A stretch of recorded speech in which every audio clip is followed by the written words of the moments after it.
श्री राम जय जय राम।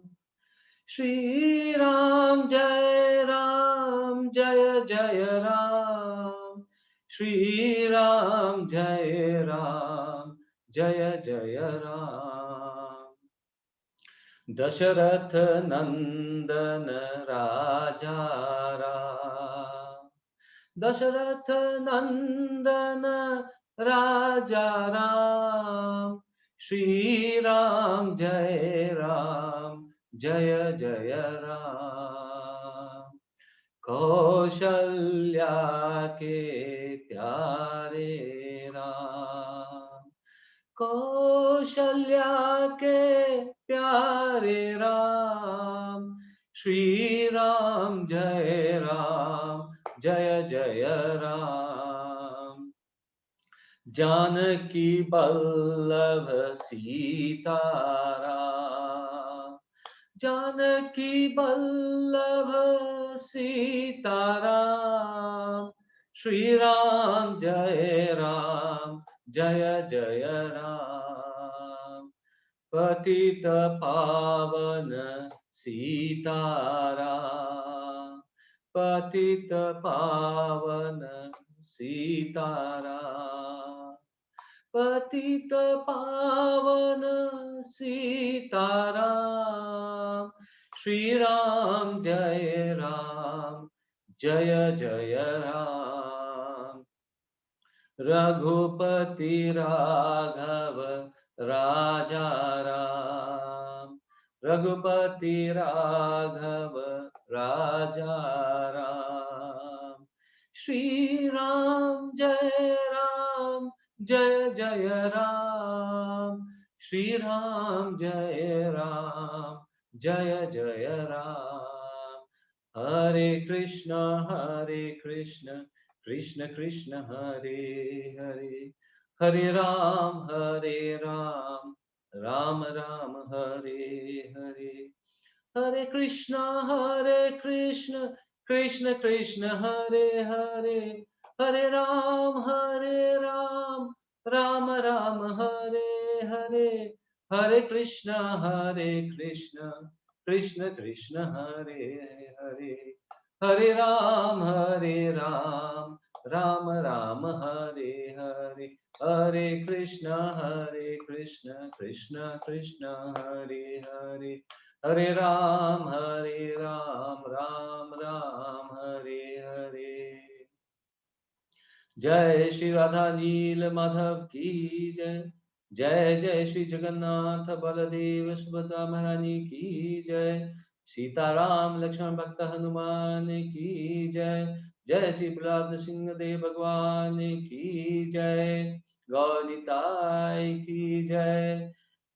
जगत गुरु श्रील प्रभुपाद की जय। His divine grace Shri Shri Mahavishnu Goswami Maharaj की जय। समस्त भक्त बिंद की जय। निताय गौर प्रेमानंदे हरि हरि बोल। आज के सत्र में आप सभी भक्तों का असीम धन्यवाद ज्वाइन करने के लिए। और जैसा कि आज का ये विषय है कि हम आज कोशिश ये करेंगे, आप लोगों का आदेश लेके, आप लोगों का आशीर्वाद लेके कि हम लोग आज श्री राम जी के चरित्र के बारे में थोड़ा सा वर्णन करें। उनके गुणों के बारे में हम थोड़ा सा उनको थोड़ा ग्लोरीफाई किया जाए। तो इसको शुरू करने के पहले एक बार हम लोग मंगलाचरण करते हैं और मंगलाचरण करने के बाद में आज का सत्र हम लोग आरंभ करेंगे। ओम अज्ञानतिमिरन्धस्य ज्ञानञ्जनशलाकया चक्षुरुन्मिलितं येन तस्मै श्रीगुरुवे नमः। श्रीचैतन्यमनोभीष्टं स्थापितं येन भूतले स्वयं रूपः कदा मह्यं ददाति स्वपदान्तिकम्। वन्देऽहं श्रीगुरु श्रीयुतपदकमलं श्रीगुरून् वैश्वांस च श्रीरूपं साग्रजातं सहगण रघुनाथान्वितं तं सजीवं साद्वैतं सावधूतं परिजनसहितं श्रीकृष्ण चैतन्य देवं श्री राधा कृष्ण पादान सहगण ललिता श्री विशाखान्वितांश्च च। हे कृष्ण करुणा सिंधो दीनबंधो जगत्पते गोपेश गोपिका कांत राधा कांत नमस्तुते। तप्त कांचन गौरांगी राधे वृंदावनेश्वरी वृषभानुसुते देवी प्रणमामि हरिप्रिये। वाञ्छाकल्पतरुभ्यश्च कृपा सिन्धुभ्य एव च पतितानां पावनेभ्यो वैष्णवेभ्यो नमो नमः। जय श्री कृष्ण चैतन्य प्रभु नित्यानंद श्री अद्वैत गदाधर श्रीवासादि गौरभक्त वृंद। हरे कृष्ण कृष्ण कृष्ण हरे हरे, हरे राम राम राम हरे हरे। नीलाम्बुज श्यामल कोमलांगं सीता समारोपित वामभागं पाणौ महासायक चारुचापं नमामि रामं रघुवंशनाथं। फिर से आप सभी भक्तों को ढेर सारा दंडवत प्रणाम। आप सबके चरणों पर मैं अपना दंडवत प्रणाम करके आप सबसे आशीर्वाद लेकर आज के सत्र का आरंभ करने के लिए आपसे आदेश चाहता हूं। जैसा कि हम लोग ये सुन रहे हैं कि हम लोगों को भगवान श्री राम के बारे में ग्लोरीफाई करना है, अर्थात उनके उनके गुणों के बारे में हम लोगों को चर्चा करना है। प्रश्न ये उठता है, हम लोगों ने नॉर्मली ये देखा है हमारे इस्कॉन में कि जब भी किसी भी विभूति के आविर्भाव होता है या विभूति का डिसअपियरेंस डे होता है, तो हम लोग क्या करते हैं, हम लोग उनको ग्लोरीफाई करते हैं, उनके बारे में हम लोग चर्चा करते हैं। तो प्रश्न ये उठता है कि हम लोग चर्चा क्यों करते हैं, इस चर्चा करने का उद्देश्य क्या है, और इस उद्देश्य को इसलिए समझना आवश्यक है क्योंकि जब तक हम इस भाव में अपने आप को स्थित नहीं कर लेते हैं कि क्या उद्देश्य है भगवान श्री राम के या फिर किसी के भी चरित्र के बारे में चर्चा करने का, तब तक हम उस चरित्र के बारे में उतने अच्छी तरह से नहीं समझ पाएंगे और उसके भावनाओं को हम लोग ठीक से पकड़ नहीं पाएंगे। इस इस चीज को समझने के लिए कि क्यों ग्लोरिफिकेशन आवश्यक है, हम लोग भगवत पुराण के श्लोक संख्या 1.2.14 की शरण लेना चाहते हैं। 1.2.14 इसमें क्या होता है कि सूत गोस्वामी महाराज, सौनक आदि ऋषि सूत गोस्वामी महाराज से प्रश्न पूछते हैं और उस प्रश्न के उत्तर में सूत गोस्वामी एक कंक्लूजन बताते हैं। और ये कंक्लूजन कहाँ पे भगवत पुराण में दिया गया है, तो ये कंक्लूजन दिया गया है 1.2.14, जहां से ये शुरुआत होती है कि क्यों हमें ग्लोरीफाई करना चाहिए। तो इस श्लोक में हम क्या सुनते हैं, तस्माद एकेन मनसा भगवान सात्वतं पतिः श्रोतव्यः कीर्तिव्यश्च ध्येयः पूजयश्च नित्यदा। अर्थात यहाँ पे सूत गोस्वामी क्या समझाए, तस्माद एकेन मनसा, अपने मन को एकाग्रचित होकर, एक निष्ठ होकर, एक सिंगल पॉइंट पे हमारा ध्यान एकाग्रचित करना चाहिए। तस्माद एकेन मनसा, प्रश्न उठता है भी कि मन को कहां पे लगाना चाहिए, तो सूत गोस्वामी फिर से समझा रहे हैं, श्रोतव्यः कीर्तिव्यश्च, हमें सुनना है, श्रोतव्य है, सुनना है, और सुनने के बाद में उनके कीर्ति का गुणगान करना है, और कीर्ति का गुणगान करने के बाद में उसको ध्येय, उसको फिर से चिंतन करना है, मनन करना है, और पूज्यश्च नित्यदा, और नित्य हमें उन भगवान की पूजा करनी है। अर्थात हमें पहले सुनना है, सुनने के बाद में उनके कीर्ति का, यश का गुणगान करना है, फिर से उस पर चिंतन करना है और पूजा करना है नित्यदा। फिर एज इफ सौनक आदि ऋषि ये प्रश्न पूछ रहे हो कि आपने तो बता दिया कि मन को एकाग्रचित करना है, और किस प्रोसेस में एकाग्रचित करना है वो भी आपने बता दिया कि सुनना है, कीर्ति बखानना है, और ध्यान देना है, और पूजा करना है। लेकिन प्रश्न ये उठता है कि किसका करना है? तो इसलिए सुत गोस्वामी इसको क्लेरिफाई करने के लिए बोले भगवान, भगवान की ऊपर मन लगाकर श्रोतव्यस्य कृतव्यस्य ध्येय पूज्य करना है, और भी नित्यता करना है। और क्यों करना है? क्योंकि सात्वताम पति ही, क्योंकि सात्वताम अर्थात भगवान के जो भक्त हैं वो उनके बहुत ही प्रिय है, सात्वताम। और उनके वो इतने प्रिय है कि पति ही वो उनको प्रोटेक्शन देते हैं, पति ही वो उनको प्रोटेक्शन देते हैं। तो सूत गोस्वामी ने यहाँ पे शौनक आदि ऋषि को ये समझाया कि यदि आपको अपने प्रोटेक्शन चाहिए, अपनी सुरक्षा चाहिए, सुरक्षा किससे? भौतिक कल्मशों से। यदि हमें सुरक्षा चाहिए तो हमें सुरक्षा करने के लिए अपने मन को एकाग्रचित होकर हमें क्या करना है? श्रोतव्य कीर्तिव्यस्य, अर्थात हमें ग्लोरी सुनना है, और सुनने के बाद में ग्लोरीफाई करना है। तो आज हम लोग जो कर रहे हैं वो ऐसे वक्ता, मैं बोल भी रहा हूं और सुन भी रहा हूं, जिससे मेरी भी पवित्रता होगी, और इसी तरह से जो श्रोता है वो भी इस कथा को सुनेंगे और उनके कीर्ति के यश का आनंद ग्रहण करेंगे। हम आजकल के जीवन शैली में देखते हैं कि ग्लोरिफिकेशन का कितना महत्व है।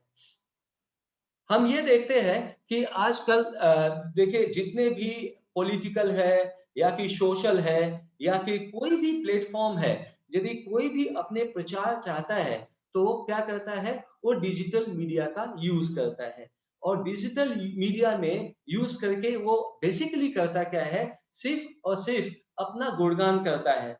पॉलिटिकल पार्टीज भी डेटा इकट्ठा करती है, और डेटा इकट्ठा करके फिर इसके बाद में पूरे चीज को इस तरह से आगे प्रेजेंट करती है कि उनका उस कॉन्टेक्स्ट में ठीक तरह से ग्लोरिफिकेशन हो, और उनका यश जो है, उनकी कीर्ति हो, वो बढ़े। तो ये आज के भी भौतिक युग में हम लोग भौतिक अपने जिंदगी में यही देख रहे हैं। और चूंकि ये भौतिक जिंदगी जो है, भौतिक लाइफ है, ये मटेरियल कंटामिनेशन की वजह से ये बिल्कुल अशुद्ध है और अपवित्र है। तो करना हमें यहाँ पे भी यही है, हमें ग्लोरीफाई करना है, लेकिन किसको? पूर्ण आध्यात्मिक को। और जब हम पूर्ण आध्यात्मिक को ग्लोरीफाई करेंगे, उस ग्लोरिफिकेशन की वजह से हमें क्या मिलेगा? हमें प्यूरिफिकेशन मिलेगा, हमें पवित्रता मिलेगी। और इस पवित्रता कैसे मिलेगी? ये हमें भगवत पुराण में 2.2.37 में बहुत ही अच्छी तरह से बताया गया है। 2.2.37। सो इसके पहले हम लोगों ने 1.2.40 में देखा कि सुनना ये कितना महत्वपूर्ण अंग है एक भक्ति का, और सुन के यश के बारे में चर्चा करना, यश को गुणगान करना, ये कितना इंपॉर्टेंट है। और इस वर्स में 2.2.37 में यह हमें बताया जाएगा कि यदि ऐसा कोई करता है तो उसका फल क्या मिलता है। क्योंकि हम कोई भी कार्य करते हैं, उस कार्य के पीछे में हमारा अल्टीमेटली उद्देश्य ये होता है कि हमें इसके पीछे क्या मिलने वाला है। क्योंकि हम लोग बिना इसके आगे एक पल भी, एक स्टेप भी नहीं आगे बढ़ते हैं। तो यहाँ पे हमें क्या मिलने वाला है? तो 2.2.37 में ये बताया गया है, पिबन्ति ये भगवत आत्मनः सताम कथामृतं स्वर्णपुटेषु संभृतम् पुनन्ति ते विदुषिताशयम् व्रजन्ति तच्चरण सरोरुहान्तिकम्। यहाँ पे सुखदेव गोस्वामी क्या बताया? पीवंती ए, हमें क्या करना है? पीना है। पीवंती ए, हमें पीना है। क्या पीना है? कथामृतम। हमें भगवान के कथा को जो श्रोता है या फिर जो वक्ता है, उनको कथा को पीना है। और कैसे पीना है? तो अधिकतर हम लोग देखते हैं कि जल हम लोग अपने मुंह से पीते हैं, लेकिन यहाँ पे ये बताया गया कि पीना ऐसे नहीं है।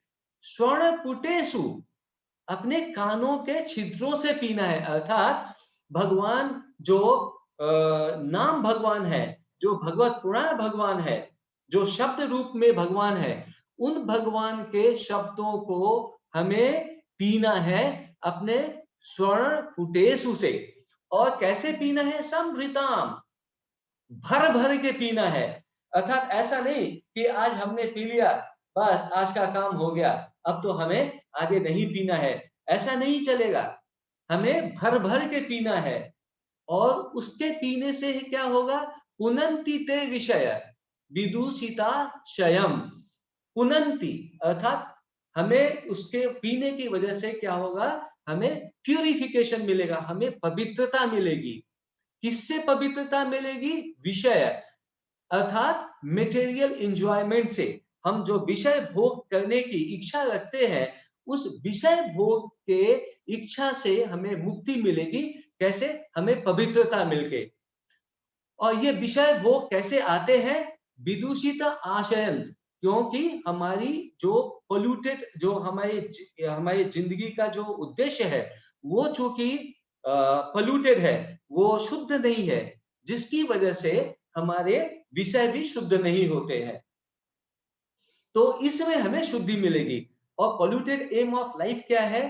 पोल्यूटेड एम ऑफ लाइफ ये है कि हम ये सोचते हैं कि हम ये शरीर है, और ये जितनी भी भौतिक रचना हमारे सामने है, ये हमारे इंजॉयमेंट के लिए है, और हम इसको इंजॉय करना चाहते हैं। यही यही हमारे पोल्यूटेड एम ऑफ लाइफ है, जिसकी वजह से हम विषय भोग में फंस जाते हैं। और यदि हम पिबंती ए करते हैं, तो उससे क्या होता है? भजंती तच्चरण, हमें क्या होता है? हम भगवान के चरणारविंद के पास में जाते हैं। सरोरुह अंतिकम, बिल्कुल भगवान के जो चरण कमल है, जो लोटस फ्लावर अर्थात कमल के फूल के जैसे उनके चरण कमल है, उन चरण कमल की ओर हम अग्रसर होकर हम अपने आप को सरेंडर करते हैं। क्यों? क्योंकि आत्मनः सताम, क्योंकि जो बहुत ही जो भगवान के जो भक्त हैं, आत्मनः है, अर्थात उनके बहुत ही नजदीकी है, बहुत ही प्रिय है। सताम डिवोटीज के। तो ये दो श्लोक हमें 1.2.14 और 2.2.37 ये भगवत पुराण से ये हमें बताता है कि किस प्रकार से हमें ग्लोरिफिकेशन करना चाहिए, और ग्लोरिफिकेशन करके अपने को शुद्ध करना चाहिए। अब हम ये देखते हैं कि चूंकि जैसे कि हम सभी को पता है कि कल रामनवमी है, और रामनवमी के उपलक्ष्य पे श्री राम जी अर्थात भगवान श्री कृष्ण ने अपना विस्तार किया था। जैसा हम लोगों ने इसके पहले चर्चा किया था कि भगवान का विस्तार जो होता है, प्रकाश विस्तार और विलास विस्तार होता है। और इस भगवान का विस्तार उसको कहते हैं कि जहां पर भगवान के भौतिक शक्ति का कोई भी कनेक्शन नहीं है। चूंकि श्री राम जो है भगवान श्री कृष्ण के विस्तार है और विलास विस्तार है, इसलिए भगवान श्री राम पर कोई भी भौतिक शक्ति का कोई भी प्रभाव नहीं है। उन भगवान श्री राम का कल आविर्भाव दिवस है, तो उनके आविर्भाव दिवस पे हम ये कोशिश करेंगे श्रील गुरुदेव और श्रील प्रभुपाद जी के चरणों पर दंडवत प्रणाम करके, और सभी भक्तों के चरणों पर दंडवत प्रणाम करके कि वो हमें आशीर्वाद दे, जिससे हमें अपने वाणी में इतनी शक्ति मिले कि हम भगवान श्री राम के गुणों के बारे में चर्चा कर सके।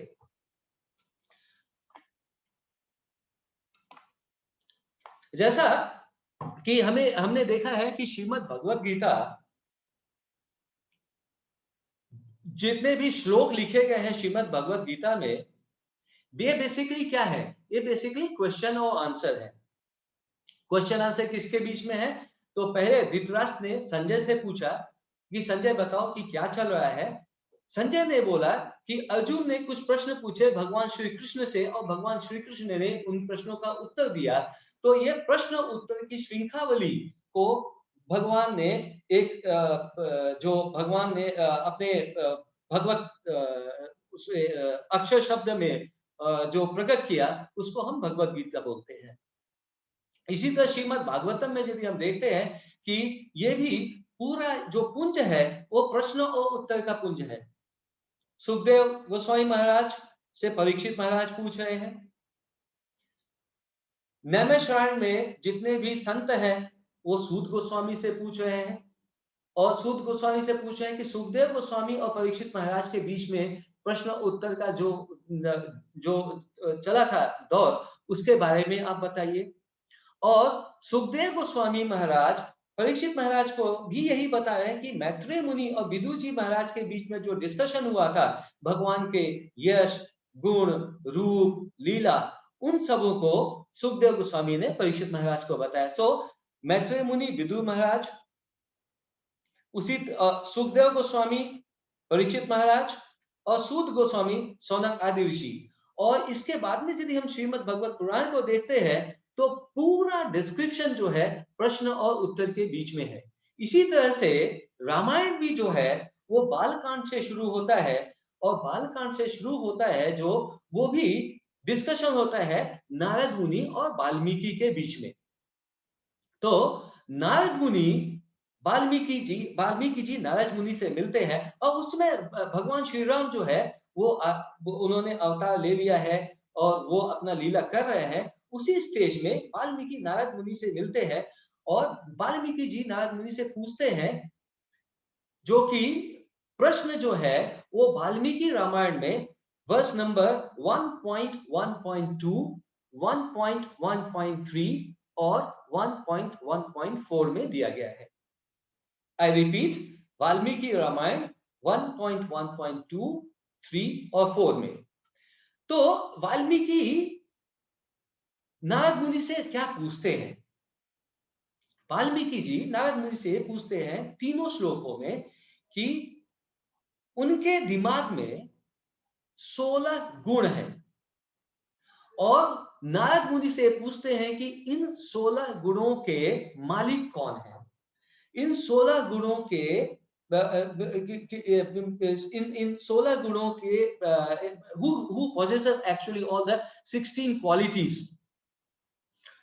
और ये एक श्लोक के रूप में है। तो हम पहले 1.1.2 से शुरू करते हैं जहां पे वाल्मीकि ने नारद मुनि से 6 गुणों के बारे में चर्चा किया है। फिर 1.1.3 में 5 गुणों के बारे में चर्चा किया है और 1.1.4 में भी 5 गुणों के बारे में चर्चा किया है। प्रश्न पूछा है वाल्मीकि ने नारद मुनि से और नारद मुनि उनको रिप्लाई देते हैं कि ये सारे गुण जो है मर्यादा पुरुषोत्तम श्री भगवान राम में है। हम लोग कोशिश करेंगे कि उन गुणों को एक-एक गुणों को पकड़े, 16 गुणों को एक-एक गुणों को पकड़े, उस पर चर्चा करें और देखें कि भगवान ने अपने लीला से इन गुणों को कैसे जस्टिफाई किया है, कैसे उनके अंदर में ये गुण जो है कंप्लीट रूप से भरे पड़े हैं। पहला श्लोक 1.1.2 वाल्मीकि रामायण। कहनु अस्मिन् साम्प्रतं लोके गुणावान कह च वीर्यवान धर्मज्ञः च कृतज्ञः च सत्यवाक्यो दृढ़व्रता। नारद मुनि वाल्मीकि जी नारद मुनि से क्या पूछ रहे हैं कि कहनु अस्मिन् साम्प्रतं लोके, इस पूरे लोक में आप ये हमें बताइए कि इन गुणों के मालिक कौन है, इन गुणों इन ये सब गुण किसके अंदर में है। तो पहला उन्होंने क्या पूछा, गुणवान कह, किसके अंदर में गुणवान का गुण है, वीर्यवान का गुण किसके अंदर में है, धर्मज्ञ, कृतज्ञ सत्यवाको और दृढ़वता। अतः गुणवान, वीर्यवान, धर्मज्ञ, कृतज्ञ, सत्यवाक्यो और दृढ़वता, ये 6 गुण किसमें है। इसके बाद में पहले हम इन गुणों को चर्चा करते हैं और देखते हैं कि श्री भगवान राम जो है इन गुणों को कैसे उन्होंने अपने लीला के द्वारा हमारे सामने ऐसे ऐसे ऐसे लेसन हम लोगों के सामने दिया है। और इसके बाद में हम लोग दूसरे श्लोक को मेडिटेट करने के लिए कोशिश करेंगे। तो पहला गुण जो वाल्मीकि ने नारद मुनि से पूछा था वो गुणवान। गुणवान का क्या अर्थ होता है? मर्यादा पुरुष। किस तो हम जानते हैं कि भगवान श्री राम को हम मर्यादा पुरुषोत्तम राम बोलते हैं। क्यों हम मर्यादा पुरुषोत्तम राम बोलते हैं? क्योंकि उन्होंने अपने अपने अपने लीला काल के प्रत्येक फेज में मर्यादा की स्थापना की है। जब भगवान छोटे अपने एक पुत्र मतलब जब छोटे थे एक पुत्र के रूप में, तो उसी समय हम सबको पता है कि दशरथ कैकेयी के छलावे में आकर कैकेयी के बोलने में आकर दशरथ जी ने कैकेयी ने दशरथ जी के परमिशन लेके श्री रामचंद्र जी को बोला कि अब आपको 16 वर्ष का वनवास में जाना है। और श्री राम जी जब ये सुने कि उनको 16 वर्ष के लिए वनवास में जाना है, वो जरा भी विचलित नहीं हुए और बिना विचलित हुए उन्होंने कैकेयी माता के इस डिसीजन को एक्सेप्ट किया। आज के युग में हम यदि देखें कि कोई भी माता पिता यह नहीं चाहता कि उनके पुत्र या पुत्री का कोई भी खराब हो, और उस स्थिति में जब माता पिता अपने पुत्र या पुत्री के लिए कोई भी एक डिसीजन लेते हैं, उस पुत्र या पुत्री को उस काल और उस स्थिति के अनुसार हो सकता है कि लग रहा हो कि ये उनका डिसीजन ठीक नहीं है। और इस वजह से आजकल के युग में अधिकतर यह देखा गया है कि पुत्र या पुत्री जो है अपने माता पिता से आर्गुमेंट करते हैं उनसे, और उनको डिसरिस्पेक्ट करते हैं, उनकी रिस्पेक्ट नहीं करते हैं। और यहाँ तक होता है कि उनको ये लगता है कि माता पिता तो सठिया गए हैं, बुढ़ा गए हैं, इसलिए इनकी बुद्धि जो है भ्रमित हो गई है। अब इस भ्रमित बुद्धि से वो हमें आज्ञा देने या फिर किसी भी चीज को हमें गाइड करने की स्थिति में नहीं है। अर्थात भगवान ने जो मर्यादा की स्थापना की थी एज ए पुत्र, उस मर्यादा को तो हम लोग बिल्कुल भूल गए हैं और हम लोगों ने मटेरियल कॉन्कॉक्शन की वजह से अपना ज्ञान उसके अंदर घुसेड़ना शुरू कर दिया है। तो हम ये देखते हैं कि भगवान श्री राम किस तरह से मर्यादा की स्थापना की थी एज ए पुत्र। इसी प्रकार हम ये देखते हैं कि आजकल के भौतिक आजकल के काल में पति और पत्नी के बीच में रिलेशन जो है वो कितने स्ट्रेन हो गए हैं, पर्टिकुलरली कोरोना टाइम में, कंटेनमेंट टाइम में, आइसोलेशन टाइम में तो और भी स्ट्रेन रिलेशन हो गए हैं। कोई किसी को टॉलरेट नहीं कर सकता है। और उस स्थिति में यदि पत्नी बहुत मजाक भी चलता है कि यदि पत्नी अपनी मायके चलेगी तो पति जो है वो बहुत खुश हो जाया करते हैं। काफी जोक भी इसके बारे में चलता है।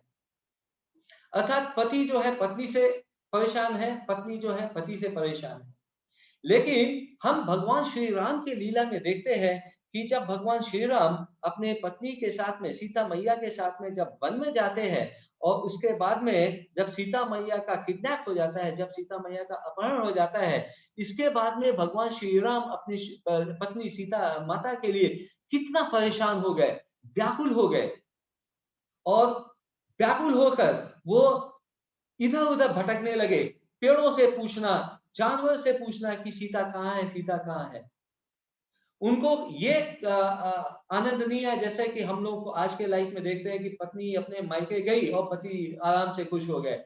उनको ऐसा नहीं लगा, तो उन्होंने ये स्थापना की, फिर से एक गुणवान धर्म की स्थापना की, मर्यादा की स्थापना की, कि एक अच्छे पति का व्यवहार किस किस परिस्थिति में कैसा होना चाहिए। भाई के रूप में हम देखते हैं श्री राम के गुण को, तो यहाँ पे भी देखते हैं कि भगवान श्री राम ने किस प्रकार से एक अच्छे भ्राता, एक मर्यादा के रूप में, मर्यादा को स्थापित करते हुए एक भ्राता के रूप में अपने रोल को स्टैब्लिश किया। हम सभी जानते हैं कि जब ये युद्ध चल रहा था, और भयंकर युद्ध जब चल रहा था रावण और श्री राम जी के बीच में, वहां और युद्ध इतना लंबा चला, चूंकि लक्ष्मण भगवान के नित्य सेवक है, इसलिए लक्ष्मण ये नहीं चाहते थे कि भगवान श्री राम फ्रंट में आए और युद्ध करें। इसलिए लक्ष्मण के ऊपर में बहुत प्रेशर था, दिन रात 24 घंटा लक्ष्मण जो है युद्ध करने में लगे हुए थे। भगवान श्री राम ने देखा कि ये लक्ष्मण तो युद्ध करते करते परेशान हो गया है, इसकी आंखें बिल्कुल लाल हो गई हैं, ये कितने दिनों से सोया तक नहीं है। और भगवान श्री राम को ये भी पता था कि यदि हम लक्ष्मण को बोलते हैं कि हे भ्राताश्री सो जाओ, चूंकि वो हमारे नित्य सेवक हैं, इसलिए वो कभी निद्रा में विश्राम करने के लिए बिल्कुल नहीं आएंगे। इसलिए भगवान श्री राम को एक लीला करनी पड़ी। किस लिए? कि ताकि लक्ष्मण थोड़ा सा आराम कर ले। और उन्होंने लीला क्या किया? जैसे हम सभी को पता है कि मेघनाद ने नाग पाश अपना ब्रह्मास्त्र नाग पाश छोड़ा, और नाग पाश ने लक्ष्मण को लपेट लिया, जिसकी वजह से उनको मूर्छा आ गई। और जब मूर्छा आ गई तो बेसिकली वो मूर्छा नहीं थी, वो सिर्फ और सिर्फ भगवान श्री राम का अरेंजमेंट था, जिससे कि वो लक्ष्मण जी जरा आराम कर ले, नींद में आ जाए, अपने निद्रा में आ जाए और थोड़ा आराम कर ले। और इसके अलावा उनकी लीला के अनुसार से हनुमान जी को भी एक बार और सेवा करने का मौका मिल जाए, और वो जाकर बजरंगबली जो है संजीवनी बूटी लेकर आए।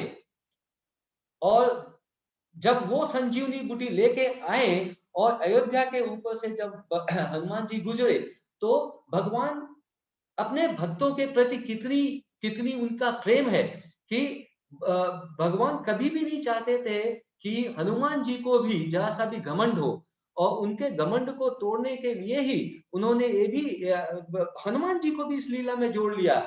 और हनुमान जी को बोला जाके संजीवनी बूटी लिया, और जब वो अयोध्या के ऊपर से आ रहे थे, तो उनके मन में ये भाव आया कि मैं देखो भगवान का बड़ा सेवक हूँ, और मैं जब तक नहीं पहुंचूंगा तब तक लक्ष्मण को बचाना मुश्किल है। अर्थात उनके अंदर मैं थोड़ा सा आ गया, और इस मैं को तोड़ने के लिए ही भगवान ने ये लीला की कि जब वो अयोध्या के ऊपर से आए और भरत देखे कि कोई ऊपर से जा रहा, और उन्हें लगे कि किसी सेना ने आक्रमण कर दिया है, तो वो एक तीर मारे ताकि हनुमान जी नीचे आ जाए, और नीचे आने पर उनको ये समझ आ जाए कि ये जो है उनका बल नहीं है, ये बल सिर्फ भगवान श्री राम का है। तो एक छोटे से लीला से उन्होंने किस तरह से एक अपने भाई होने के मर्यादा के गुण का स्टैब्लिशमेंट किया, और किस तरह से उन्होंने अपने भक्त के घमंड को तोड़ने के लिए किस तरह से अपने अपने मर्यादा उचित काम करना चाहिए उसको किया। इसके अलावा भगवान श्री राम ने ये जान के बहुत आश्चर्य होगा कि जब रावण और श्री राम युद्ध के अंत में जब आमने सामने खड़े थे, और भगवान श्री राम को बाण छोड़ना था ताकि उनके नाभि में लगे और रावण का मोक्ष हो, उस समय भी भगवान श्री राम ने सीधा सीधा तीर जो है रावण के नाभि में नहीं मारा। भगवान श्री राम को पता था कि ये ब्राह्मण है, और मर्यादा के अनुसार ब्राह्मण को ऐसे नहीं मारना चाहिए। इसलिए उन्होंने क्या किया कि पहले एक तीर मारा जो रावण के पांव के पैरों के पास गिरा, और वो तीर जो था वो पुष्पमाला का तीर था। अर्थात भगवान श्री राम ने ब्राह्मण देवता के पर्सपेक्टिव से रावण को ग्लोरीफाई किया, उनको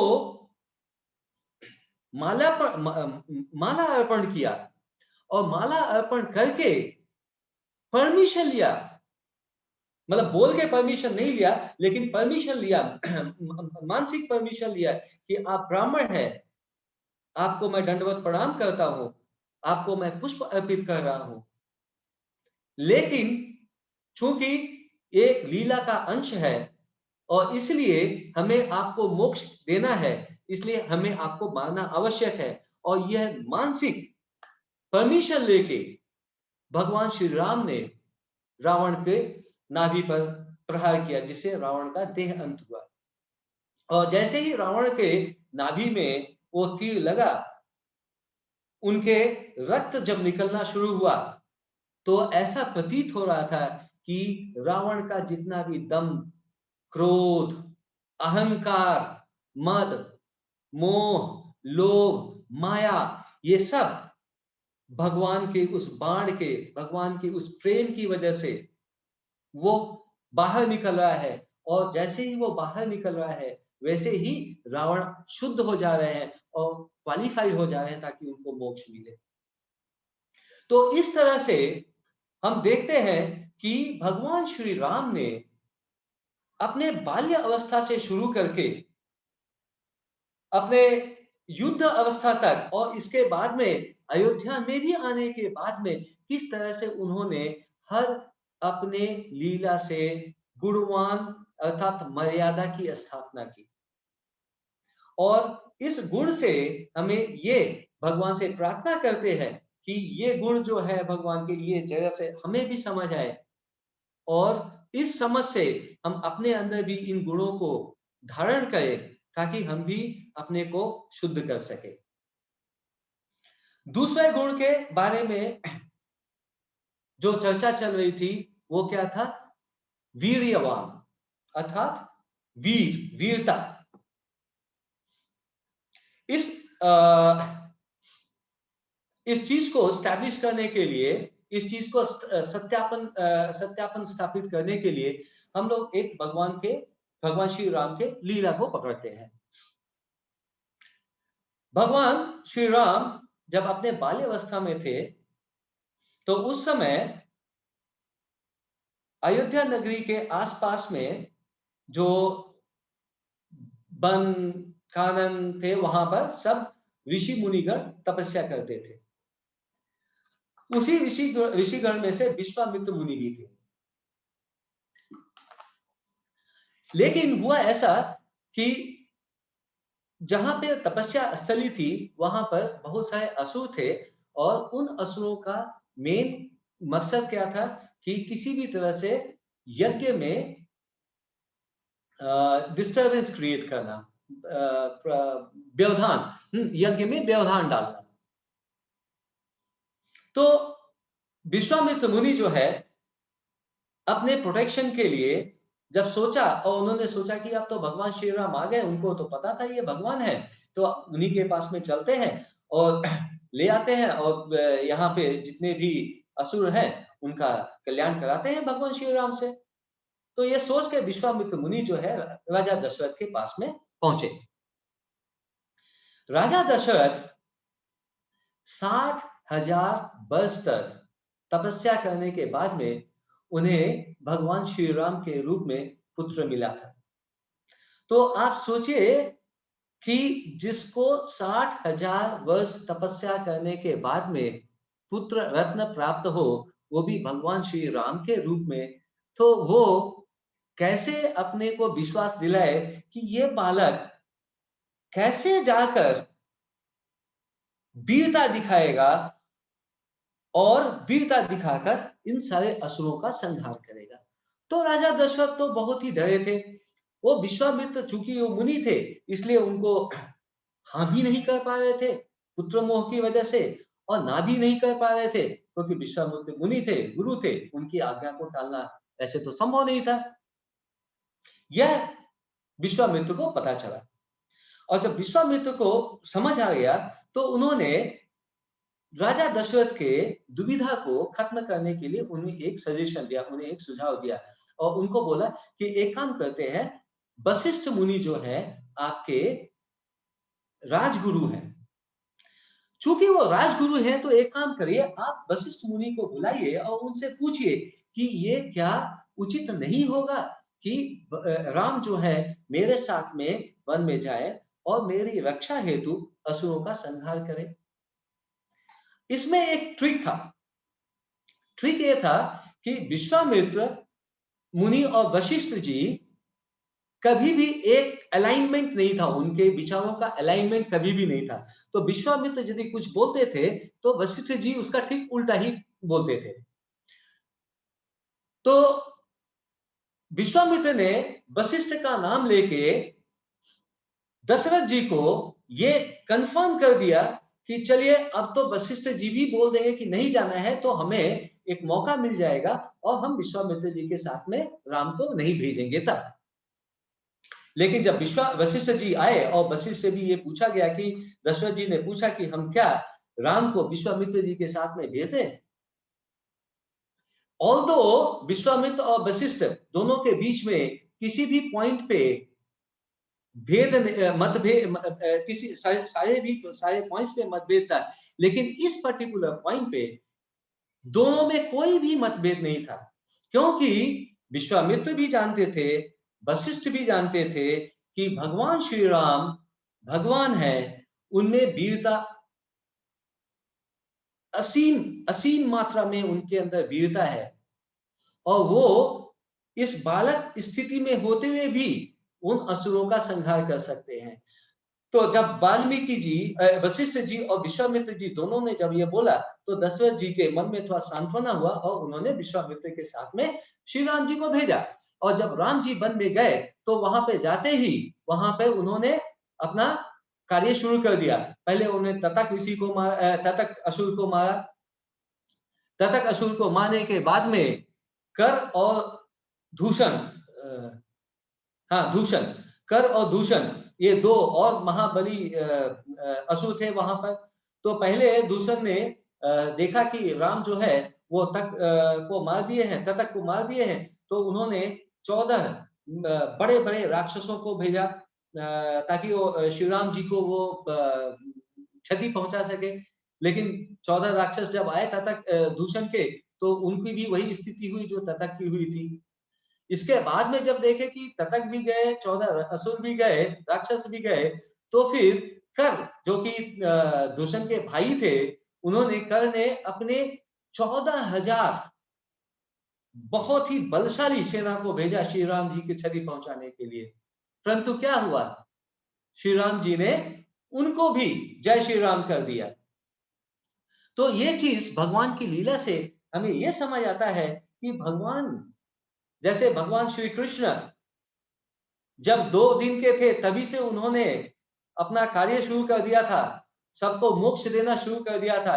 इसी तरह से भगवान श्री राम भी अपने बाल्यकाल से इतनी वीरता थी कि सारे असुरों का वो संहार किया, वहां पे ढेर सारे असुरों का संहार किया। विश्वामित्र जी को कॉन्फिडेंस हुआ और इसके बाद में वो फिर अपने पिताजी दशरथ के पास में सुरक्षित वापस आए। वीरता का एक और उदाहरण हम देखते हैं जब मगध में सीता मैया, मगध में जैसे हमें पता है कि वहां पे एक धनुष रखा हुआ था और वो धनुष जो शिव जी का धनुष था, वो इतना वजन था उसमें कि वाल्मीकि रामायण में चर्चा है कि 30,000 1 मिनट, हाँ जस्ट 1 मिनट,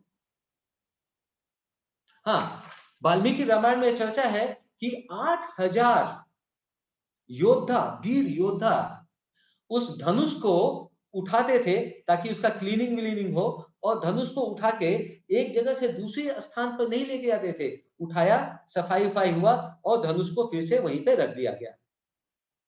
8,000 वीर योद्धा। और सीता मैया क्या करती थी, वो सीधा अपने एक हाथ से उठाया सीता मैया ने और सफाई हो गया और फिर रख दिया गया। तो मगध नरेश जनक जी ने यह सोचा कि सीता मैया जब खुद इतनी बलशाली है, जो कि 8,000 वीर योद्धा जिसको पकड़ के उठाते हैं और उसमें भी उनको तकलीफ होती है, तो और वो सीता मैया जो है उस पूरे धनुष को एक हाथ से उठा लेती है, तो यहाँ पर तो हमें इनके लिए ऐसे पति को खोजना होगा जो कि खुद भी वीर हो, वीरता से भरे हो, और जो कम से कम इस धनुष को तो उठा सके।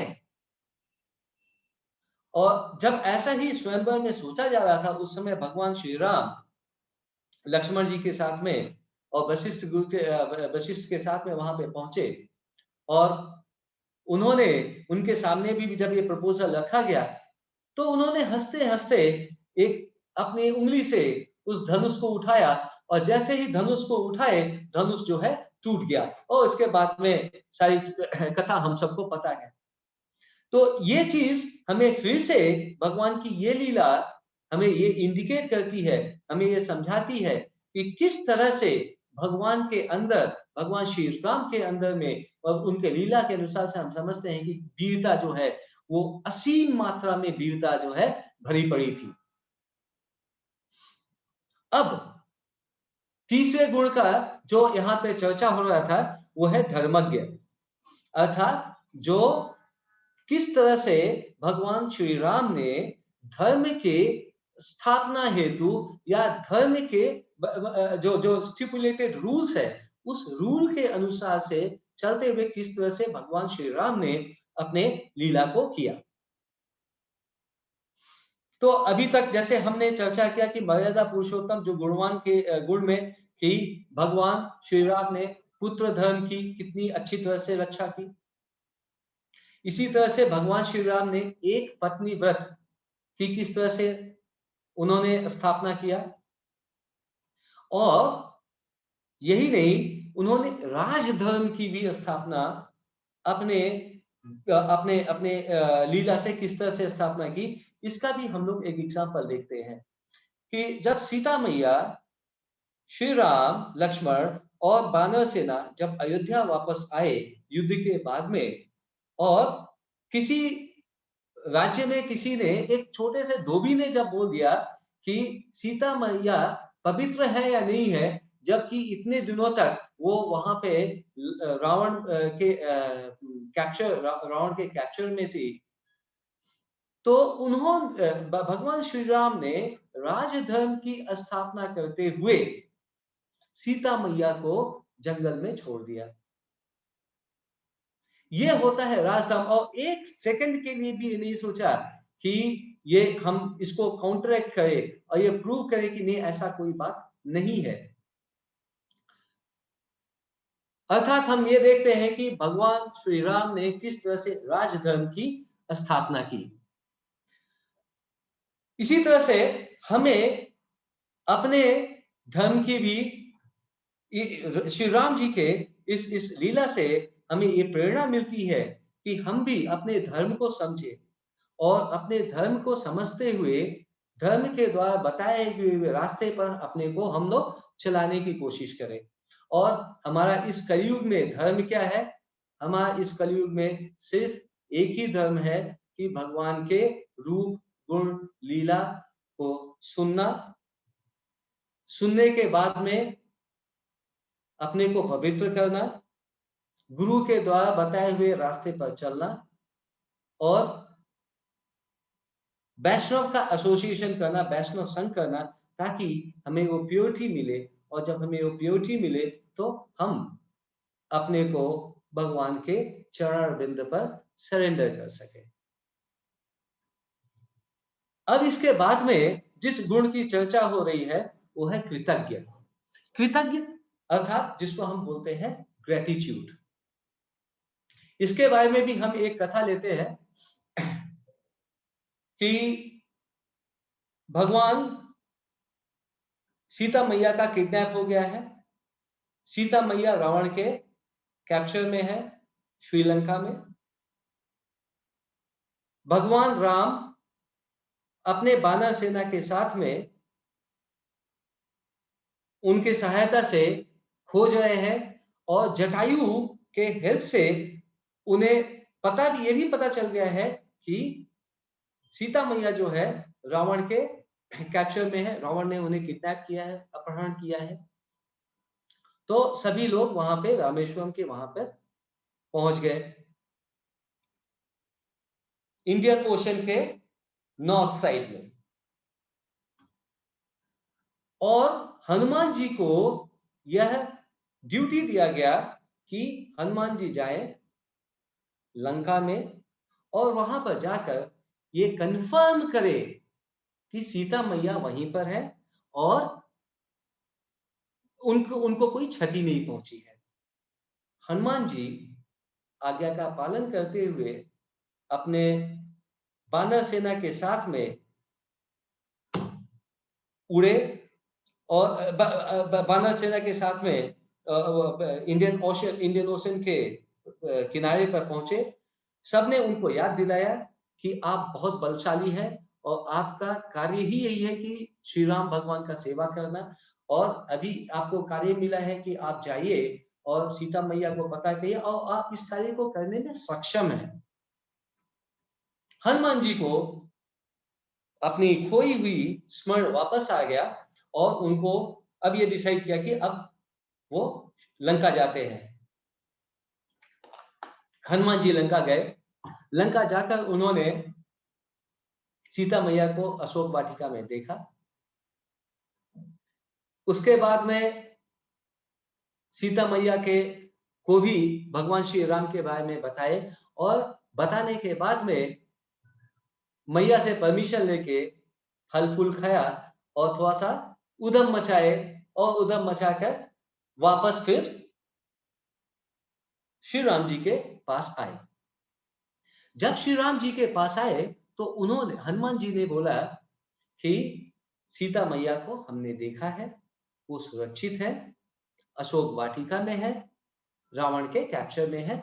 और जैसे ही हनुमान जी के मुंह से श्री राम जी ने सुना कि सीता सुरक्षित है, भगवान श्री राम को बहुत ही अपार प्रसन्नता हुई और उन्होंने भगवान श्री राम ने हनुमान जी को बोला कि आपने ये बहुत अच्छा किया कि ये पता करके आए और ये बोला कि हाँ वो सुरक्षित है। यदि आप ये बोलते कि सुरक्षित नहीं है तो मैं अपने प्राणों की मेरे प्राण छूट जाते, और जब मेरे प्राण छूट जाते तो लक्ष्मण के भी प्राण नहीं बचते, और जब लक्ष्मण के प्राण नहीं बचते तो पूरा जो अपना ये रघुवंश है, ये रघुवंश बिल्कुल नष्ट हो जाता। तो आपने सिर्फ एक छोटा सा ये इंफॉर्मेशन आपके लिए लगता है कि हाँ मैया वहां पे सुरक्षित है, लेकिन ये इतना बड़ा इंफॉर्मेशन हमारे लिए है, इतना बड़ा संवाद है हमारे लिए, और इस संवाद को सुनकर इतनी असीम प्रसन्नता हो रही है कि हे हनुमान, मैं ये नहीं समझ पा रहा हूं कि मैं आपको क्या दूं। मैं देने के लिए, मैं तो चूंकि यहाँ पे वन में इतने इतने सालों से भटक रहा हूं, मेरे पास में देने के लिए कुछ भी नहीं है, लेकिन मैं आपको हनुमान, मैं इतना खुश हूं कि मैं आपको बहुत कुछ इस इंफॉर्मेशन के एवज में आपको मैं बहुत कुछ देना चाहता हूं। पॉइंट यहाँ पे सबसे इंपॉर्टेंट ये है कि हनुमान को भी ये पता था कि वो अपनी शक्ति से वो लंका नहीं गए और अपनी शक्ति से उन्होंने सीता मैया का खोज नहीं किया। उनकी अपनी शक्ति से वो लंका में थोड़ा सा उधम मचा के वापस नहीं आए। ये सब और सिर्फ सिर्फ और श्री भगवान राम की शक्ति थी। लेकिन इसके बावजूद भी भगवान श्री राम इतने कृतज्ञ, इतने हम्बल, ये जानते हुए भी कि ये मेरी शक्ति के द्वारा ये काम किया जा रहा है, फिर भी उनकी ह्यूमिलिटी कि वो हनुमान को इस इंफॉर्मेशन के एवज में बहुत कुछ देना चाहते थे। और हनुमान जी को अंत में उन्होंने बोला कि मेरे पास में अभी देने के लिए कुछ भी नहीं है, मैं सिर्फ और सिर्फ एक ही काम कर सकता हूं कि मैं आपको अपने आलिंगन में ले सकता हूं। आप सोचिए प्रभु जी, माता जी, जब भगवान किसी को अपने आलिंगन में ले ले, उसके लिए उससे बड़ा और कोई गिफ्ट होगा क्या? कोई इससे बड़ा और गिफ्ट नहीं हो सकता है। भगवान इतने कृतज्ञ हैं कि वो जो यदि कोई उनके बारे में उनके उनके लिए कोई भी काम करता है तो उसके लिए वे बड़ा ही हम्बल और सबमिसिव है। सेम कैरेक्टर हमने देखा है कि अब कई कई इसके पीछे के सत्रों में जब ये चर्चा हुई है इस पर्टिकुलर गुण के बारे में, हमने अपने श्रील प्रभुपाद और गुरु महाराज के बारे में भी ये सुना है कि महाराज अपने तो इतने अपने अपने late late part of his life वो कुछ परेशानियों से जूझ रहे थे, उनको कुछ दिक्कतें थी, फिजिकल दिक्कतें थी और इसके वजह से उनको चलने वलने में भी दिक्कत आती थी। तो क्या करते थे, कभी-कभी वो किसी भक्त के कंधे पे सहारा लेकर चला करते थे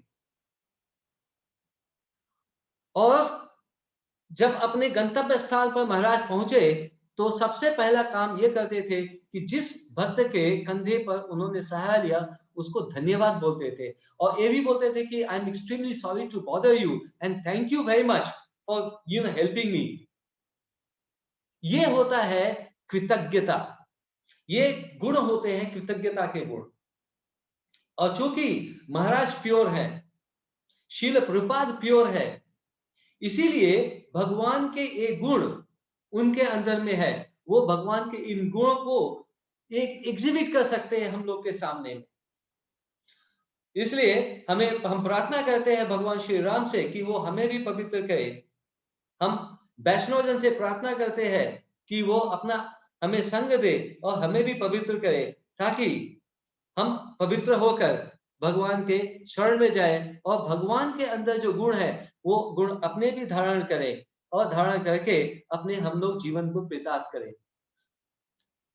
प्रभु जी, माता जी, समय हो चुका है, अभी बहुत ढेर सारे गुण बाकी हैं और आप लोगों का परमिशन हो तो हम इसके बाद में इनकी चर्चा करें, क्योंकि इन गुणों के बारे में जब तक हम थोड़ा सा डिटेल में चर्चा नहीं करेंगे तो ना हमें आनंद आएगा ना आप लोगों को आनंद आएगा। तो आपके परमिशन से यहीं पे कथा का विराम करने का प्रार्थना करते हैं और रिक्वेस्ट करते हैं कि किसी को भी कोई भी कमेंट है या किसी की कोई टिप्पणी है, कोई इसमें ऐड करना चाहता है तो आपका आपको विनम्र निवेदन करता हूँ कि प्लीज आइए और ऐड करिए इसमें। हरे कृष्ण।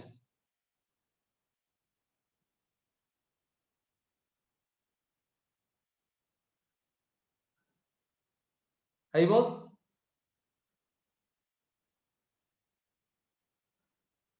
हाँ प्रभु जी, अगर किसी का कोई प्रश्न है तो पूछ सकते हैं। हरि बोल। किसी को का कोई प्रश्न है, हम 2 मिनट वेट करते हैं अगर किसी को भी प्रश्न वगैरह हो तो। जी जी जी प्रभु जी, प्रश्न है या फिर कुछ इसमें ऐड करना है प्रभु जी तो भी ऐड कर सकते हैं। अपना कोई यदि मतलब सोचते हैं कि हाँ कहीं पे त्रुटि हुई है और कुछ ऐड करना है।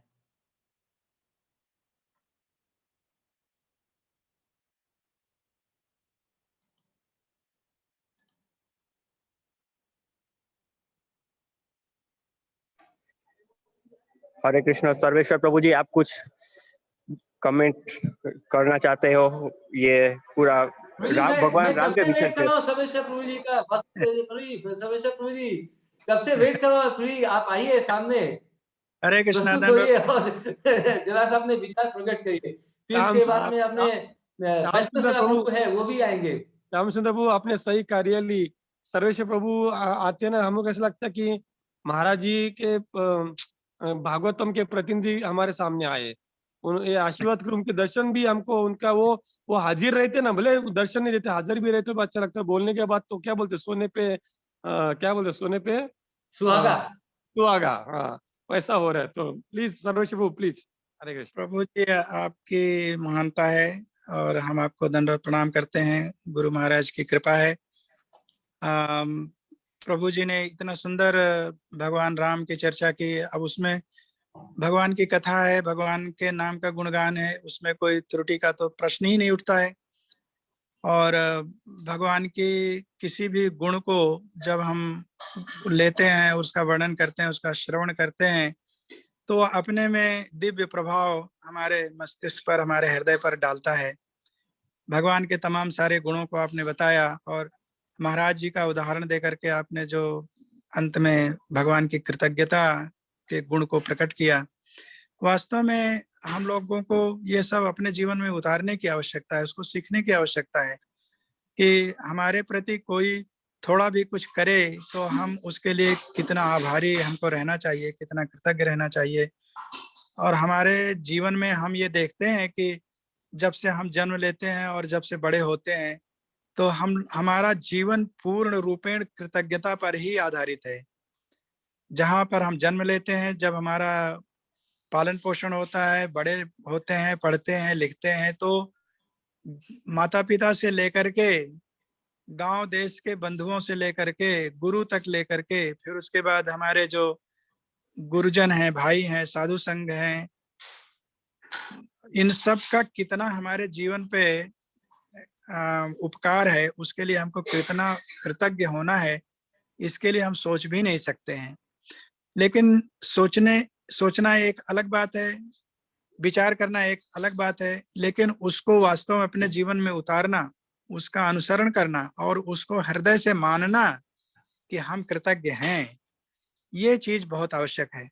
और जिस दिन हम हमारे मन में हमारे गुरुजनों के प्रति, हमारे गुरु भाइयों के प्रति, साधु के प्रति, शास्त्र के प्रति, भगवान के प्रति कृतज्ञता का भाव आ जाएगा कि भगवान ने बड़ी कृपा करके हमको मनुष्य शरीर दिया है जिससे कि हम उनकी भक्ति कर सकें, उनकी लीला का जो, जैसा कि हम आज इस वैष्णव सेवा प्रभु के द्वारा आयोजित इस कथा के माध्यम से भगवान के गुणानुवादों का श्रवण प्रतिदिन कर रहे हैं, तो ये सब हमारे जीवन के लिए कितना बड़ा वरदान है, इसके लिए हमको कितना कृतज्ञ होना है, ये वास्तव में हम शायद समझ भी नहीं सकते हैं कि हमको कितना कृतज्ञ होना है, क्योंकि इसकी बात शायद हम सोच नहीं पाते हैं। लेकिन इसका महत्व जो है वो बहुत बड़ा है, क्योंकि हमारे जीवन में ये घटनाएं जो घटित हो रही हैं, ये ऐसे ही नहीं घटित हो रही हैं।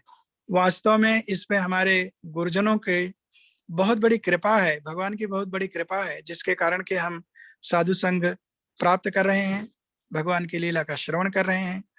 और भगवान राम तो मर्यादा पुरुषोत्तम है, आप सब जान ही रहे हैं, और उनकी प्रत्येक लीला हमारे अपने जीवन को संवारने के लिए, हमारे अपने आचरण को सुधारने के लिए, उस पर चल करके हम अपने जीवन को सामाजिक तौर पे, आर्थिक तौर पे, किसी भी माध्यम से या किसी भी स्तर पे हम अपने को कैसे ऊंचा उठा सकते हैं, कैसे एक आदर्श जीवन जी सकते हैं, उसको भगवान श्री राम ने अपने जीवन के माध्यम से हम सबको बहुत ही सुंदर ढंग से प्रस्तुत किया है। और प्रभु जी ने उनके जो आज 5-6 गुणों का वर्णन किया प्रथम श्लोक से श्रीमद् रामायण के माध्यम से हम सब ने श्रवण किया, और प्रभु अभी आगे भी बाकी के 11 गुणों का वर्णन, नहीं 9 गुण रह गए ना, नहीं 10 गुण रह गए, 10 गुण 16 में से प्रभु अभी हम लोगों ने केवल कृतज्ञ तक किया है, मतलब 4 गुण किए हैं, तो अभी 12 रह जाते हैं, तो अभी 12 गुण बाकी है जी, करेंगे और उसका हम सब श्रवण करेंगे। ये बहुत बहुत बहुत ही मधुर कथाएं हैं, और वास्तव में इस मधुरिमा का आस्वादन करने के साथ साथ हमारा तो उद्देश्य हर समय यही रहता है कि हम श्रवण तो कर ही रहे हैं, लेकिन श्रवण करने के साथ साथ हम इस बात को हर बार कहते हैं और अपने जीवन में भी उतारने का प्रयास करते हैं कि इसका अनुसरण करना है, इसका पालन करना है। जब तक हम पालन नहीं करेंगे तब तक श्रवण कितना भी करते रहेंगे तो उससे वो लाभ नहीं प्राप्त होगा जो लाभ हमको उसके अनुसरण करने से, उसका पालन करने से, उसको अपने जीवन में उतारने से होगा। हमारे गुरु महाराज ने भागवत को अपने जीवन में उतार लिया था, वो भागवतमय हो गए थे। हम लोगों को उनके पद चिन्हों पर चलते हुए अपने जीवन को भी उसी तरह बनाने का प्रयास करना चाहिए। यही उनकी शिक्षा है और यही उनकी शिक्षा का फल भी है। यदि हम उसका अनुसरण नहीं करते हैं तो हम गुरु आज्ञा का पालन कितना कर रहे हैं, ऐसे कर रहे हैं, ये तो हर एक बुद्धिमान व्यक्ति को स्वयं ही समझ लेना पड़ेगा। उसको कहने की आवश्यकता नहीं है, उसको समझाने की आवश्यकता है। हम मैं इसमें ज्यादा क्या बोलूं, आप सब स्वयं ही विद्वत हैं और सब समझते ही हैं। तो मैं आपको बहुत बहुत धन्यवाद देता हूँ प्रभु जी, दंडवत प्रणाम। हरे कृष्णा। हरे कृष्ण प्रिय। आप ऐसे आशीर्वाद हम लोग के ऊपर बनाए रखें। अरे प्रभु जी, हमको आशीर्वाद की आवश्यकता है, इसीलिए तो वैष्णव सेवा प्रभु के शरणागत हुए हैं कि हम सब का कल्याण हो रहा है। और गुरु महाराज की का आशीर्वाद, वास्तव में गुरु महाराज का आशीर्वाद जो है इस कथा के माध्यम से हम सब लोगों को रोज मिल रहा है। और जी इसके बिल्कुल। स्रोत हैं वैष्णव सेवा प्रभु हैं कि महाराज के इस आशीर्वाद को हम सब तक पहुंचा रहे हैं। इसके लिए वैष्णव सेवा प्रभु को बहुत बहुत धन्यवाद। और आप सब कथाकारों को, वक्ताओं को, भक्तों को बहुत बहुत धन्यवाद और साधुवाद जो इस कथा के माध्यम से हम सबका कल्याण कर रहे हैं। थैंक यू प्रभु जी, धन्यवाद। हरे कृष्ण जी, धन्यवाद। हरे कृष्णा। जैसल माता जी का कोई प्रश्न लग रहा है, आप पूछ सकते हैं माता जी। हरे कृष्ण प्रभु जी। हरे कृष्णा। धन्यवाद, आज बहुत ही सुंदर आपने प्रवचन दिया है। मैं मेरा एक टॉपिक मैंने आज सबको डिस्ट्रीब्यूट किया था। मैं योगा इंस्ट्रक्टर हूँ। तो हनुमान जी ने जब राम जी ने हनुमान जी को पूछा कि भाई आप मुझे क्यों लाइक करते हो, तो हनुमान जी ने उनको जो आंसर दिया, क्या मैं डिस्क्राइब कर सकती हूँ? आपको जी, सुनाई दे रहा है? But in short, Mataji, in short, you have to. Jaisal Mataji, I am here, Vaishnav Seva Das. In short. अच्छा, मैं बोल okay okay. In short, because just a second. we are running out of time actually already. Be careful. या Okay. Can you hear me? सुनाई दे Yeah. रहा है? Yes yes yes, please Yes, continue माता जी। जैसे कि ये जो है हनुमान जी ने जो आंसर दिया था as a blessing by Ram bhakt Lord Hanuman ji, that Hanuman the great monkey of god, when Rama asked Hanuman how do you look upon me, the great Mataji, monkey Hindi, gives a Hindi. 3 part of answer. Mataji, Hindi. हाँ, तो उन्होंने, हाँ ठीक है। हनुमान जी राम जी ने पूछा कि आप मुझे क्यों लाइक करते हो, तो हनुमान जी ने जवाब दिया था कि मेरे साइड से 3 पार्ट में अलग अलग मैं आंसर करूंगा। पहला तो है कि मैं जब आपको बिलीव करता हूँ तो मैं मेरे हृदय से करता हूँ। देन मैं आप में श्रद्धा रखकर मैं आपका सेवक बनता हूँ। Then when I know I am the soul, जब मुझे पता चलता है कि मैं आप ही का भक्त हूँ, I know myself to be a spark of your eternal light, मुझे ऐसा महसूस होता है कि आप में आपका जो भी गुण है वो मुझ में एक लाइट के जैसे स्पार्क करता है, एंड मेरे में जो ट्रूथफुल विजन है वो बाहर आता है। So you and my lord and the one of the same. So this is called karma, the foundation of the karma yoga. That is called the blessing soul of Sri Rama, and tomorrow is Ram Navami. So wish you all the happiest Ram Navami and have a happy day for tomorrow for prayer for the Hanuman Chalisa, Hare Krishna mantra and all this. Thank you so much and Hare Krishna. Thank you very much. Hare Krishna to you. Bless you, bless you. Hare Krishna. जय हरि बोल। हरे कृष्ण प्रिय, दंडवत प्रणाम। तो जैसे माता जी ने बताया, आप लोग को सभी को एडवांस रामनवमी। सर्वेश प्रभु को पता नहीं उधर का टाइमिंग क्या, डेट क्या है पता नहीं। हमारे इधर कल है रामनवमी। तो कल आपको याद दिलाने के लिए, कल ही 2 साल कंप्लीट हो जाएंगे हमारे तिथि अनुसार हमारे नए मंदिर के उद्घाटन का। लेकिन पता नहीं भगवान की क्या योजना है कि नए मंदिर के उद्घाटन के बाद हम लोग एक बार भी मिल नहीं पा रहे हैं, मुझे फिजिकली, नो डाउट। हाँ, रामनवमी बड़ा उत्सव करने की इच्छा हो रही है, लेकिन क्या देखिए ये समय भी कुछ नहीं कर पा रहे, क्योंकि क्या करे, ये टाइम इच्छा थी, लेकिन देखिए वापस कोरोना बढ़ गया और वापस सब भगवान की योजना है, कुछ चाहते हैं मेरे ख्याल से और कुछ बड़ा प्लानिंग करना हमारे हाथ से करना चाहते हैं। तो आप लोग को बहुत बहुत सभी को धन्यवाद। ये बहुत सुंदर प्रोजेक्ट, आप सभी की मेहनत का ये फल है। ये जो मंदिर बना है, कितने लोग आ रहे हैं, और अभी तो ये जो महाराज की कृपा से हम लोग जो फूड डिस्ट्रीब्यूशन का कार्य कर रहे हैं, आपको बता रहा हूँ सर्वेश्वर प्रभु, श्याम सुंदर, श्यामचरण, जो भी सब सुन रहे हैं, लोगों के इतने आशीर्वाद आ रहे हैं कि आप पूछिए मत। इतने लोग रोज पे फोन पे रोते हुए बात करते हैं, आपको बता रहा हूँ। ऐसा नहीं है कि वो कोई गरीब है इसलिए मंगा रहा है कि भाई किसको नहीं। वो बोलते कि इस परिस्थिति में अगर हमको भगवान का महाप्रसाद हमारे हाथ में आ रहा है, ये क्या कृपा, हमने क्या किया है कि हमको मिल रहा है, वो भी घर पहुंच। ऐसे परिस्थिति जो बोलते लोग एक दूसरे को मिलने को तैयार नहीं है, एक दूसरे घर के सगे संबंधी एक दूसरे देख नहीं पा रहे, आप लोग हमको हमारे हाथ में भगवान का प्रसाद दे रहे करके। हाँ, कितने अब जो पार्टी प्रभु, उनका कोई प्रॉब्लम नहीं, लेकिन वो एक ही कारण के शुद्ध सात्विक भोजन मिले उनको। बाकी वो टिफिन बांध सकते किसी का भी, लेकिन भगवान का प्रसाद किसको मिलने वाला है प्रभु। हाँ, तो बहुत बड़ा सुंदर कार्य ये महाराज की कृपा से और पूरे राजकोट में फैल गया है कि एक ही एक संस्था है कि ऐसे इतनी भयानक परिस्थिति में मार्केट में खड़े होके ये काम कर रही है करके। हाँ, लोगों के पास जाके। तो ये राम भगवान का हमारे पर विशेष आशीर्वाद है कि ये भी हमारे लिए रामनवमी उत्सव जैसा ही है कि लोगों इस समय लोगों के दुखों को बांटना है। दुख तो मिटा नहीं पाएंगे किसके, लेकिन उनको दुखों को बांटते हैं तो उनको अच्छा लगता है प्रभु। तो ये बहुत बड़ा कार्य इस्कॉन राजकोट मंदिर द्वारा, उसमें आप सभी का योगदान है। आप भले फिजिकली आप प्रेजेंट नहीं, लेकिन आप लोग के आशीर्वाद है, आपकी शुभेच्छा है। कोई तन से, कोई मन से, कोई धन भी भेज रहा है हमको, किसी कोई कोई हमको रोज 21 रुपए भेज रहा है। देखो 21 रुपये हमारे लिए 21 लाख जैसा है, हम देख रहे हैं कि महाराज ने हमेशा कहा था कि सहज मिला तो दूध बराबर, मांग लिया तो पानी, जिसमें है खींचा तानी वो है रक्त बराबर। तो कितने लोग बेचारे, एक आज लड़के ने मेरे को फोन किया, अकाउंट में मांग लिया और उसने 11 रुपए डाल दिया। हाँ, लेकिन मेरे वो 11 लाख प्रभु मेरे लिए 11 करोड़ जैसे है। हाँ, यही महाराज हमको सिखा के गए। क्योंकि वो, मैं बोला प्रभु जी आप क्या करना चाहते, बोलते मेरे को 11 रुपए डोनेशन देना, मेरे वेलकम।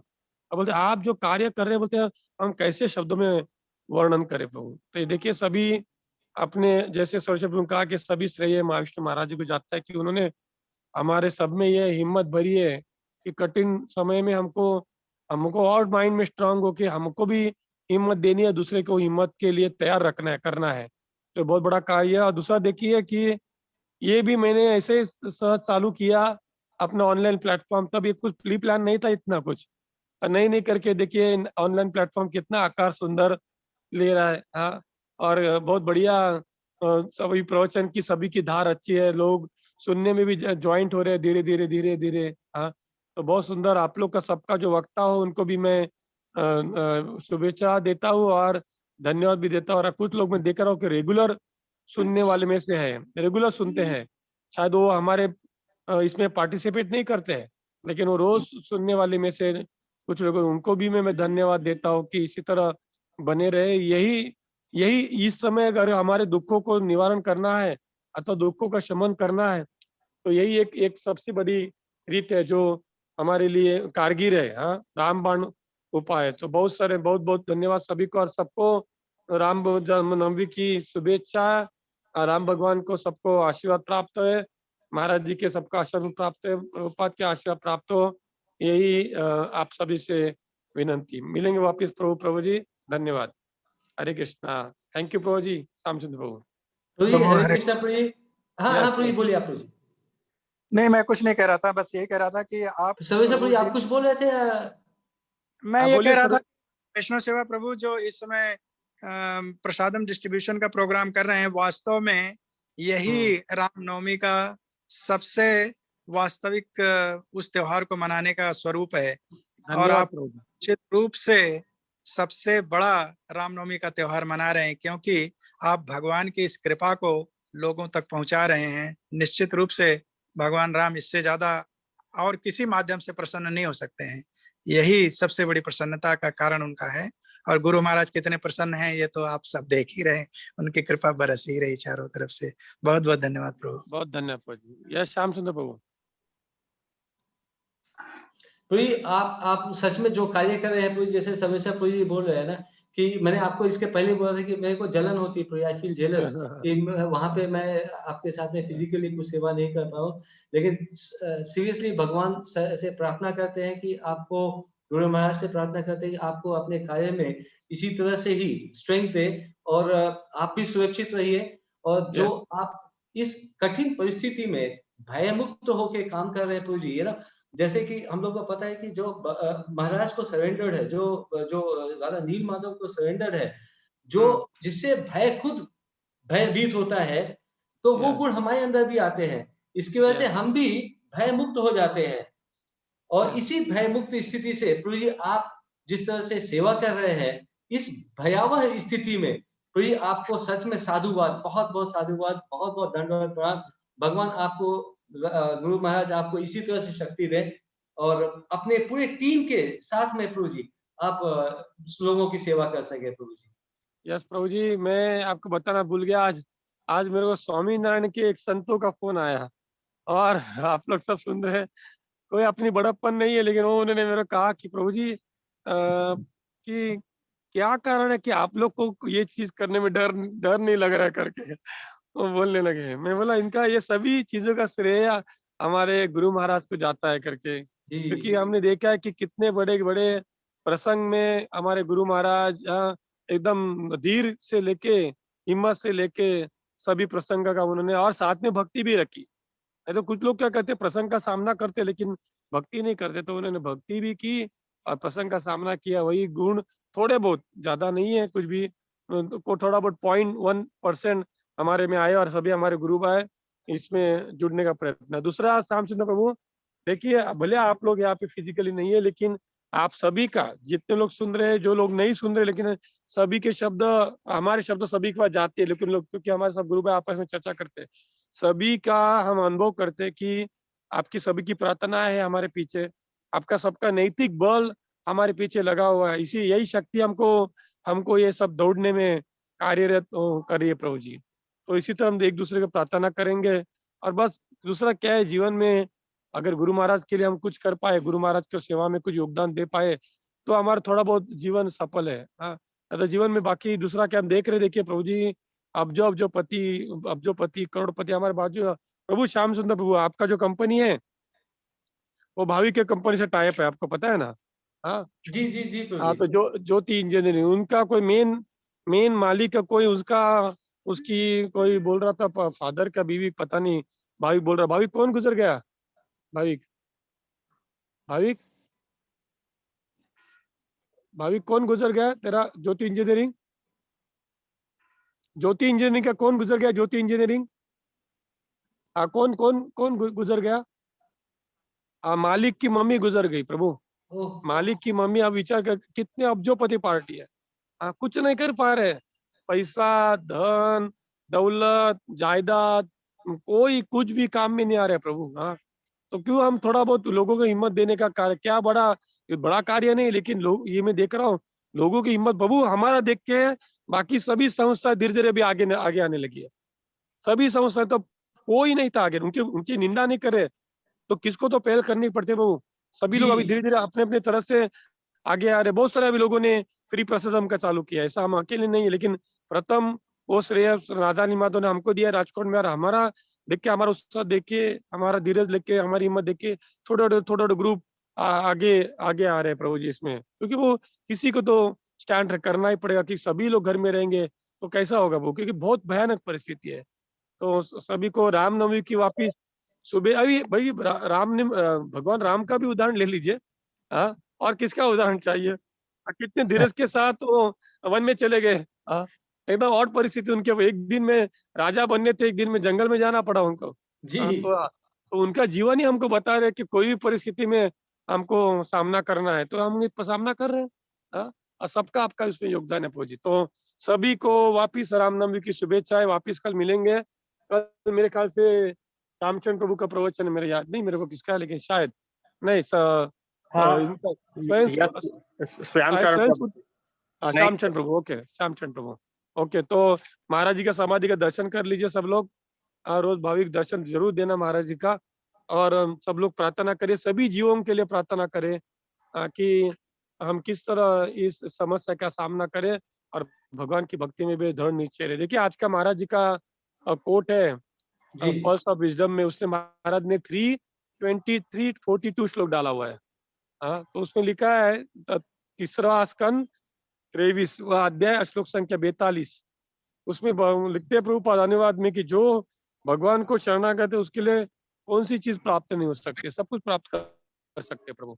हाँ, तो हम लोग ऐसे सभी श्लोकों पे मेडिटेट करना चाहिए, महाराज जी के जीवन पे मेडिटेट करना चाहिए, हमारी खामियां कमियां दूर करने का प्रयत्न करना चाहिए। और सर्वेश्वर प्रभु जैसे जे सीनियर की बात नहीं कर रहा हूँ मैं, देखता हूँ वो वयोवृद्ध की बात नहीं है, ज्ञान वृद्ध भी है, अनुभव वृद्ध भी है। और उनके उनके मुख से जब भी निकलते हैं शब्द तो सरस्वती का हम एहसास करते कि सरस्वती निकल रही है, जी उनके बिल्कुल। मुख एकदम सरस्वती निकलती है। तो ऐसे भक्त हमारा रोज वो उनका योगदान दे रहे हैं कि वो देखते नहीं कि कौन व्यक्ति प्रवचन दे रहा है, वो इतना देखते हैं कि मैं महावीर जी महाराज जी के इस आंदोलन में किस तरह सहभाग करूं, भले सुन के ना सुन के किसी ना बहाने। तो बहुत बहुत धन्यवाद सभी का। कोई बहुत धन्यवाद। वासुदेव प्रभु जी कुछ बोलना चाहते हैं प्रभु जी? यस वासुदेव प्रभु प्लीज। हरे कृष्णा प्रभु जी, दंडवत प्रणाम। जय श्री दंडवत प्रणाम। जय गुरुदेव। जय प्रभु जी, आज आपको भी मैसेज मिला होगा, हमारे एक गुरु भाई जो है मिश्रा प्रभु सूरत यस वाले, यस उन्होंने यस शरीर यस छोड़ दिया। बोलिए बोलिए उनके बारे में बोलिए प्रभु प्लीज। हाँ, तो वैसे तो हमारे साथ ही थे एनपीसीसी में और हमारा बड़ा क्लोज एसोसिएशन रहा उनके साथ। बहुत अच्छे भक्त, बहुत अच्छे सिंगर और ओवर एंड अबाव बहुत अच्छे इंसान। और आपको सबको मालूम है कि उन्होंने जो है ना हमारे राजकोट मंदिर के लिए काफी हर एक जो है ना, एनपीसीसी एक बहुत बड़ी कंपनी है जिसमें जब मैं था तो करीब 3000 लोग काम करते थे। तो उसमें काफी सारे इंडियंस भी थे और इंडियंस में काफी सारे हिंदू लोग भी थे और हिंदुओं में काफी श्रद्धावान भी थे। तो उन्होंने जो है ना हर एक को मिलके जो है ना बहुत अच्छा एक कंट्रीब्यूशन राजकोट मंदिर के लिए इकट्ठा किया था। तो मेरी इच्छा है कि आप अपने प्लेटफॉर्म से एक बार जो है ना उनके लिए प्रेयर करें। और हाँ, तो हम लोग सभी मिलके अभी जो भी जिधर सुंदर है हम लोग एक बार हरे कृष्ण महामंत्र सब लोग जोर से बोलेंगे, या तो धीरे से बोले कोई बात नहीं, पहला इधर ही हम लोग उनके लिए। और हमने प्रभु ऑलरेडी उनके लिए स्पेशल कल भी प्रेयर की थी, मैंने उनको वीडियो भेजा उनके लड़की को, डॉटर को आज। हाँ सुबह भेजा, लेकिन तब वो शरीर नहीं छोड़ा था, वो बहुत बेचारी को अच्छा लगा। और वापिस हम प्रार्थना करेंगे। और डेफिनेट प्रभु जी जिन्होंने महाराज जी की सेवा में योगदान दिया, तो मैं आपको डेफिनेट बता रहा हूँ, मैं कोई योग्य व्यक्ति नहीं हूँ, लेकिन महाराज ने डेफिनेट उनको उनके आगे के प्रोजेक्ट के लिए उनके पास ही लेके गए होंगे महाराज। डेफिनेट एक तो भगवत धाम लेके गए होंगे, अथवा महाराज जी की सेवा में वापिस वो जुट गए होंगे। दूसरी परमानंद प्रभु की विशेषता आपको बता रहा हूँ, मैं उनको एक बार मिला नहीं है और शायद वो राजकोट एक बार भी नहीं आए हैं, लेकिन फिर भी उनकी देखिए सेवा कितनी अजोड़ है कि कोई अपने आप को कभी उन्होंने आगे किया नहीं कि मैंने इतना कंट्रीब्यूशन किया, इतनी मेहनत के कभी नहीं। अनसंग हीरो बोलते उसमें से वो हीरो है। तो भगवान के हृदय में उनकी नोन ऑलरेडी हो गई थी, महाराज के हृदय में थी, तो डेफिनेट उनको भगवत धाम अथवा महाराज अगर उनके सेवा में उधर उनको सेवा देना चाहते तो उधर लेके गए होंगे। हमको वही भगवान और महाराज चाहे तो हम जहाँ भी हो निश्चित भगवान के छत्र छाया में है और छत्र छाया में रहेंगे। ऐसे पूर्ण हमको भक्तों को पूर्ण आशा नहीं, पूर्ण विश्वास होना चाहिए प्रभु जी। ओके प्रभु जी, तो हम लोग एक बार सब लोग हरे कृष्ण मंत्र बोलेंगे, सब लोग बोले हरे कृष्णा हरे कृष्णा कृष्णा कृष्णा हरे हरे हरे राम राम राम हरे हरे। बहुत बहुत धन्यवाद प्रभु, सभी को धन्यवाद। ओके भाभी, हरे बहुत बहुत कृष्ण। धन्यवाद आप लोग का सभी का। हरे कृष्णा। तो अब हम ये लेक्चर की पूर्णाहुति करते हैं। तो मैं इस्कॉन मंदिर राजकोट के प्रमुख श्री वैष्णव सेवा प्रभु जी की तरफ से श्याम सुंदर प्रभु जी का खूब खूब धन्यवाद करना चाहता हूँ, जिन्होंने ग्लोरिफिकेशन ऑफ लॉर्ड राम इस विषय के ऊपर इतना सुंदर लेक्चर दिया। प्रभु जी से फिर से नेक्स्ट सेशन में वापस मुलाकात होगी। तब तक के लिए सबको हरे कृष्णा। हरे कृष्णा। जय